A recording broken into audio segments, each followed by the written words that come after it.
the later part of the transitional period, which is roughly begins from 1909 to the date where we kind of demarcate in between the transitional phase and the institutional cinema as Hollywood organizes itself, which is roughly 1913 to 1915, is extremely interesting, and it also marks the ascendancy of one of the pioneers in American cinema and world cinema, which is David Griffith, whose work for the Biograph Company and his independent work after he leaves the company has become something of a legend. Now, interestingly enough, what we need to look at is what is the significance of Griffith, and what are the major contributions to film narration or the art of narration in cinema. One very interesting thing which happens around the later part of the transitional period is a certain development of stories centering around the question of character. So if you compare a chase film like Stop Thief or The Runaway Horse with a typical Griffith film from his Biograph period, the company which he worked for initially, and made short films, one-reelers or two-reelers during that period, most of Griffith's films would center around the question of psychology. Now, this is fairly a challenge to silent cinema, because you only have the help of intertitles, which could tell you what the characters are speaking or thinking, and intertitles were not an extremely good way of specifying character psychology in cinema, because it's not the cinematic way. So what kind of solution does cinema have? Then that's extremely important for Griffith. If you compare this to the chase film mode of the earlier transitional period, you'll find that in a chase film there is no development of character. There is only a certain kind of figure following another kind of figure, followed by another sequence which is, it's like N1, N2, N3, which goes towards some kind of a finale. However, what Griffith started was initially to center his stories around human psychology.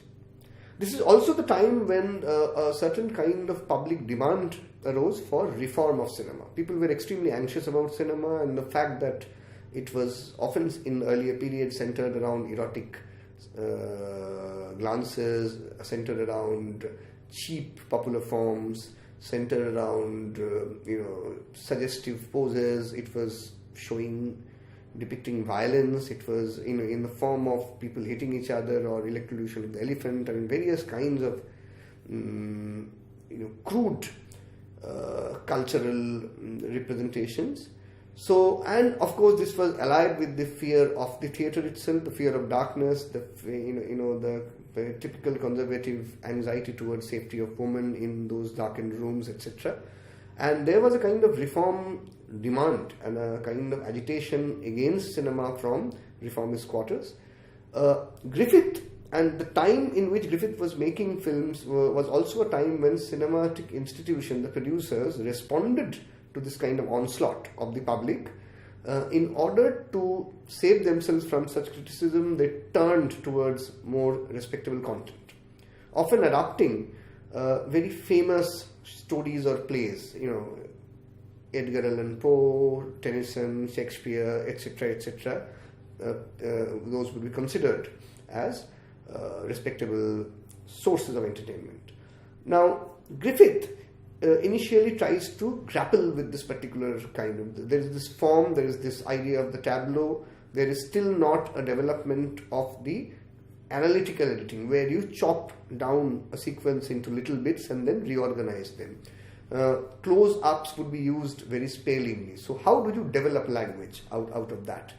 If you look at Griffith's early films like That Sealed Room, for instance, you will find this remarkable development where gestures, where he is not using the close-up, but is clearly marking two different zones of activity in the same room. There's an affair between the queen and a musician of the court, and the king is unaware of that.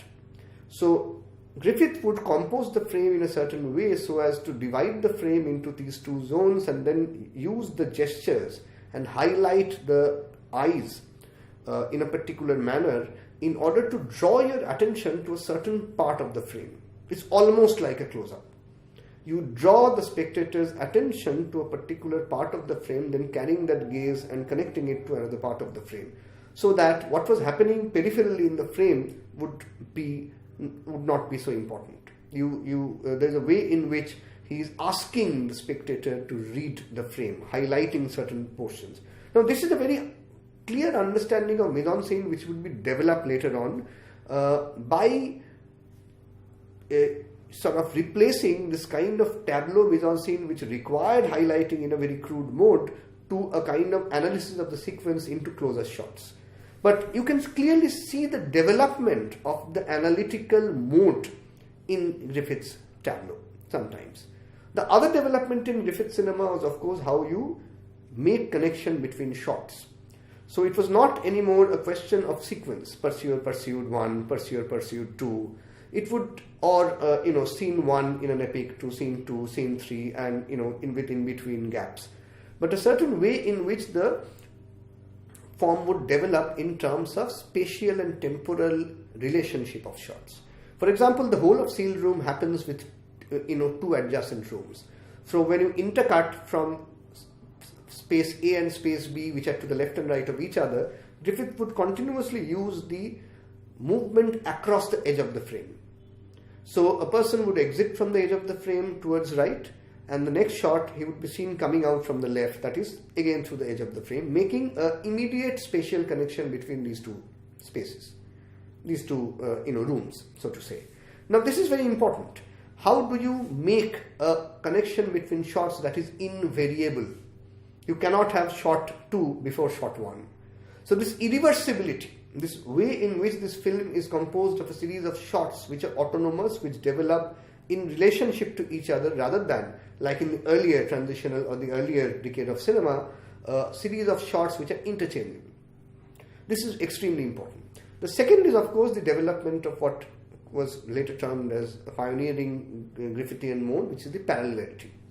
It's not that parallel editing or close-up was not there in cinema before Griffith, but Griffith started using that for a purpose which is of a narrative kind.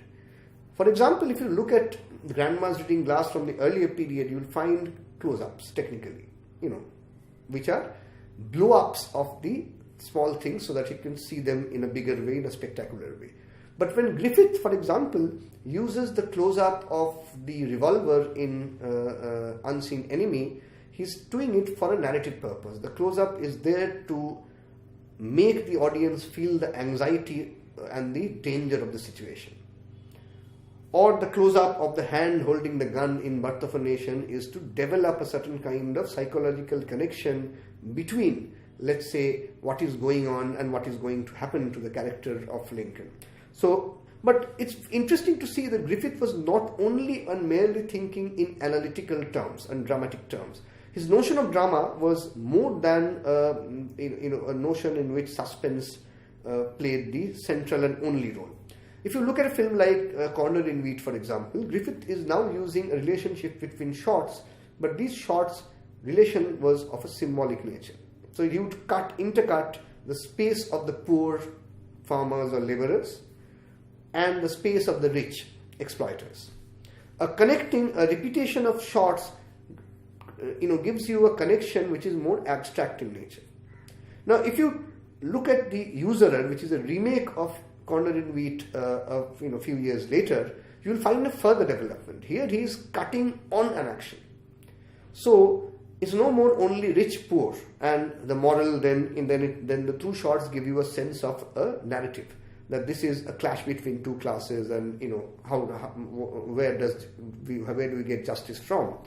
But there, what happens is there's this guy who has been whose things have been taken away by the moneylender because he could not return the debt, and he's on the verge of committing suicide. He puts the gun to his heart, and immediately as the gun is put to his heart, he cuts to the moneylender who is having a lavish party, at the expense of all these poor souls who cannot pay back, and therefore from the interest.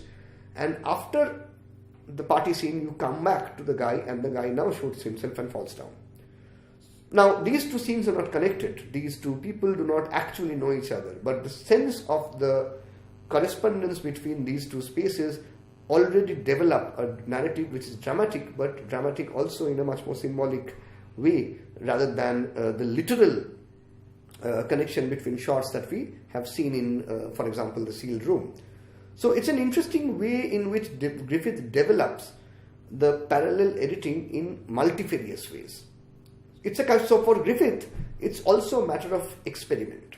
It's also a matter of experiment in the sense that if you look at, let's say, The Mothering Heart, you'll find a whole sequence which comprises of a brilliant test case for analytic editing as Hollywood would have it. However, rest of the film does not use that kind of editing. So it tells you something about the Griffithian mode, that he is trying to use cinema in order not only to tell stories but to express. The idea is to make analytical editing stand for a certain kind of value. Whereas the tableau, the preferred mode of Griffith, where he shoots the poor people ploughing the field, or the other sorts of tableau of people waiting in a line for their daily bread, becomes a kind of expressive of a certain kind of justice, demand for justice on the part of the working class. So it's a mode in which Griffith starts experiment with various kinds of editing techniques, various kinds of mise-en-scene, in order to express a certain set of values, which is very important at this particular point, because this is exactly what would make Hollywood enter American cinema enter into the phase of Hollywood. Only thing is that if you look at the phase which we call institutional cinema later on, you will find that this explicit connection between ideology and technique vanishes. There the shots, although they are ideologically founded, do not explicitly endorse or symbolize these sorts of visions. There the technique will be much more invisible. It's as if the analysis is carried out on your behalf and becomes invisible so as to enable you to read the story. In Griffith, you find it in a much more rudimentary form. It's still a certain kind of continuity in the making, and therefore you will find a series of continuity glitches. Let me end by one example of this glitch or disruption, as you may call it, again from Corner in Wheat, where you have this series of people who don't have bread in a line in a shop, and there's a sign posted there that there is a scarcity of bread, or the rise of bread has gone up. And the sign, which actually is supposed to be facing the customers who are going in, is actually facing the spectator.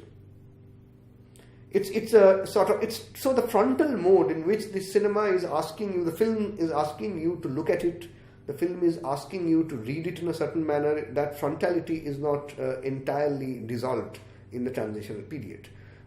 We have a series of, even in the chase films, a series of repetition cuts. So the film comes back to a point where it left and continues from there, making a certain kind of overlap.